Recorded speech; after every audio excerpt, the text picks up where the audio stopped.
Good evening. If you would, open your Bibles and join me in the book of 1 Kings chapter 19. 1 Kings chapter 19.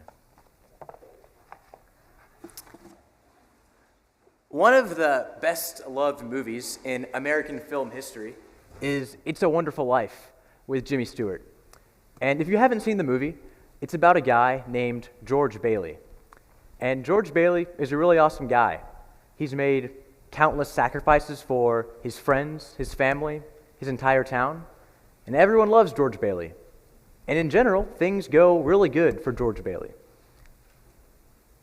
until everything goes wrong, and George's entire world looks like it's about to unravel.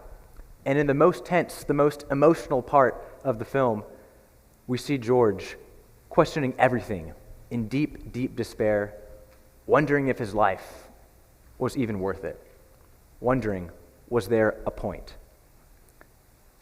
I think this movie is really effective because we all empathize with George Bailey. We all have these George Bailey moments where we wonder, what's the point to everything? This is especially true in spiritual things. So maybe for you, this looks like you've been struggling with a sin for a long time, and you've tried your best to win, but you just can't. And it's really tempting in these situations to kind of throw up your hands and say, I've tried everything.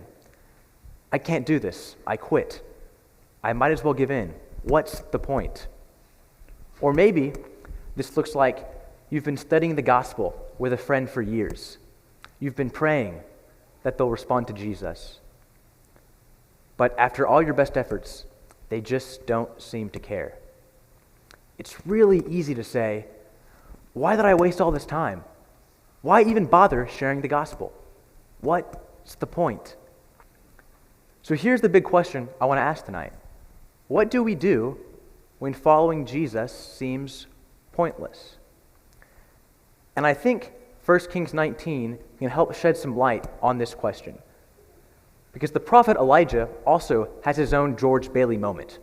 We all know Elijah from the big story in 1 Kings 18, Mount Carmel. It's a public contest between God and Baal. And in this contest, God is overwhelmingly triumphant, and Baal is utterly embarrassed. But in really stark contrast to the events at Mount Carmel, 1 Kings 19 finds Elijah in deep, deep despair. So let's read beginning in 1 Kings chapter 19, verse 1. Ahab told Jezebel all that Elijah had done, and how he had killed all the prophets with the sword. Then Jezebel sent a messenger to Elijah, saying, So may the gods do to me, and more also, if I do not make your life as the life of one of them by this time tomorrow. Then he was afraid, and he arose and ran for his life, and came to Beersheba, which belongs to Judah, and he left his servant there. But he himself went a day's journey into the wilderness, and came and sat down under a broom tree. And he asked that he might die, saying, It is enough for me now, O Lord, take away my life, for I am no better than my fathers. Why is Elijah so scared of Jezebel? Elijah is no stranger to violence or threats. He's stared down death. He's stood face to face with wicked King Ahab. So I'm not sure that Jezebel's threat is anything too different than what Elijah has faced many times before. And I think there might be a deeper issue at work. I think the key phrase is in verse 4. Look back at verse 4. Elijah cries out, It is enough now, O Lord, take away my life, for I am no better than my fathers. When Elijah mentions his fathers here, he is not talking about his physical ancestors. More accurately, he's talking about his spiritual ancestors, the prophets that have gone before him. Here's the problem.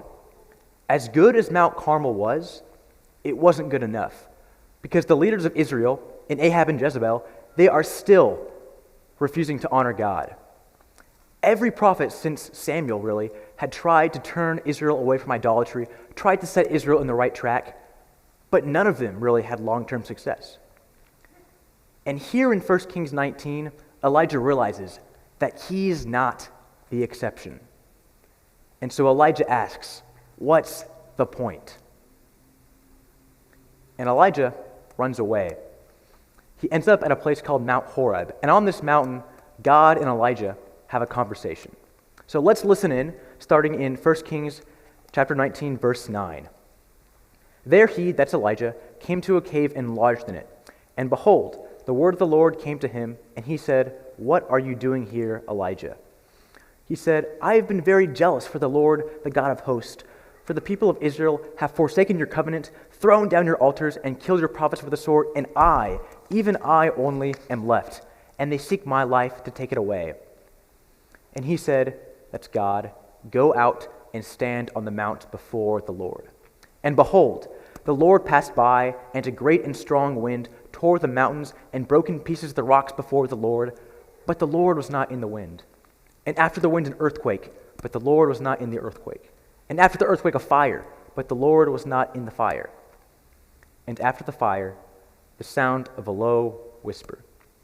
And when Elijah heard it, he wrapped his face in his cloak and went out and stood at the entrance of the cave. And behold, there came a voice to him and said, What are you doing here, Elijah? I see two critical takeaways from this interchange between Elijah and God. First, if following Jesus seems pointless, my faith might be in the wrong person. If following Jesus seems pointless, my faith might be in the wrong person. Here's what I mean by this. Part of the problem here is that Elijah has his job description confused. God's instructions to Elijah were pretty simple. In chapter 18, verse 1, God says, Go show yourself to Ahab.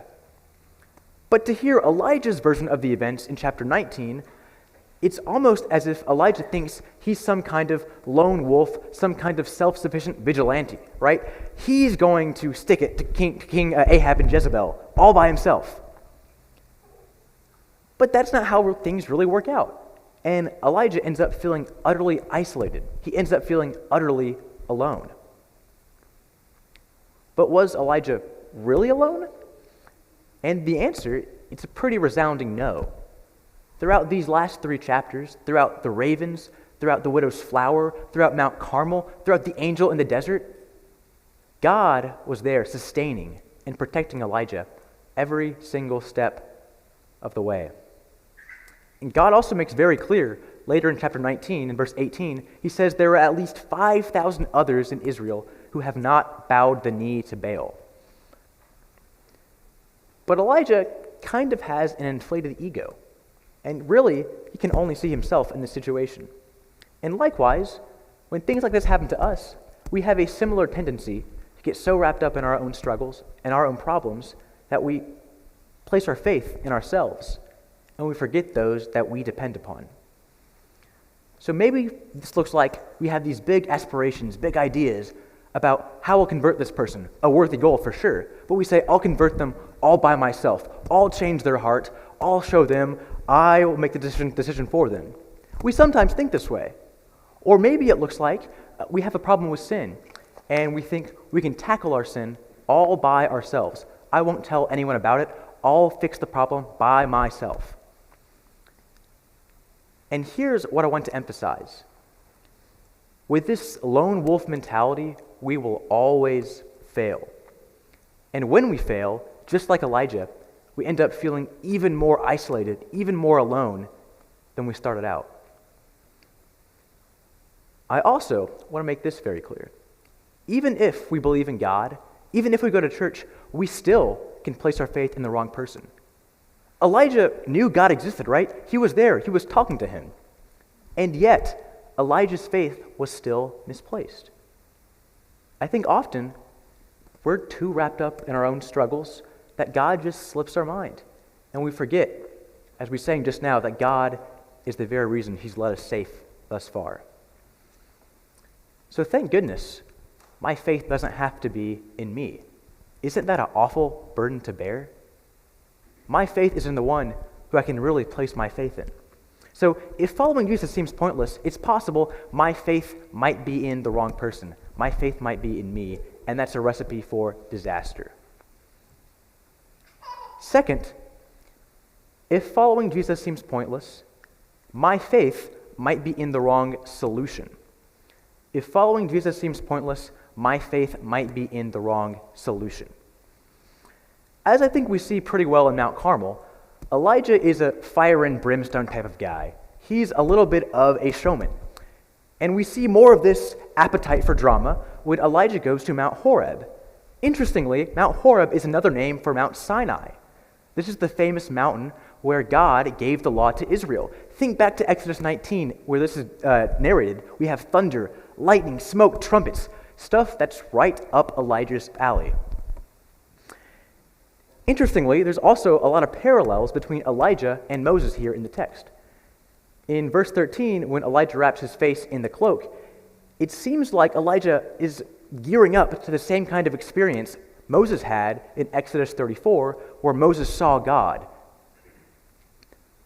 What I think is going on here is that Elijah wants some kind of spiritual pick-me-up, some motivation after his discouragement, and he's ready to see some fireworks. He's ready to see the glory of God and fix his problems, essentially. He has a certain solution to his problem in mind. But Elijah doesn't really get his way. Yes, in verse 11, a mighty wind passes by, then an earthquake, and then a fire. But unlike in Exodus, God's not present within these impressive and loud natural wonders. Instead, God is present in the sound of a low whisper. Some versions call it the still small voice. And this still small voice was not what Elijah wanted. It's not what he expected either. Here's the key. In this still small voice, God is demonstrating that his way of doing things is not Elijah's way of doing things. Often, we are just like Elijah. We expect God to work in a certain way. We expect God to answer our prayers in exactly the way we want him to. And we put our faith in our own solution, how we think things should go. And when we don't see God working in the way we expect, it's really easy to question God and wonder if all our work, if all our suffering has been for nothing. When we don't see our solution to our problems, it's really easy to get discouraged. But that's not how God works. And if you've ever been in a situation like Elijah here, you know there is no easy answer. There is no 1, 2, 3 steps to fix the problem. Even after Elijah's talk with God, there is no immediate happy ending. There is no immediate resolution. Elijah's story isn't over. There are good things coming with Elisha and the whirlwind later. But here in 1 Kings, God's parting words to Elijah, they are basically a demotion. He's kind of fired from his job. So God's solution doesn't always make sense to us. We don't always see it. And there's one final example in which this is crystal clear. And that's the disciples after the crucifixion of Jesus. I want you to put yourself in the shoes of the disciples of Jesus. You've spent 3 years, you've given up everything, you left your family, following this traveling peasant preacher who you thought was the Messiah. You thought he would be the one to restore Israel. You thought he would be the one to break the back of Roman rule. Every one of your eggs is in this basket. But your Messiah was crucified as a common criminal by Rome. And in one instant, all your hopes are dashed. In one instant, your life is pointless. But the story wasn't over. Because on Sunday morning, Jesus Christ walked out of the tomb, and he triumphed over the forces of sin and over the forces of death. God is still the still small voice. Our God is a crucified and a risen Lord. So if you're here this evening, and if you haven't obeyed the gospel yet, this invitation is for you. But also, if you're here tonight and you're struggling, you're a Christian, you're wondering, is following Jesus worth it?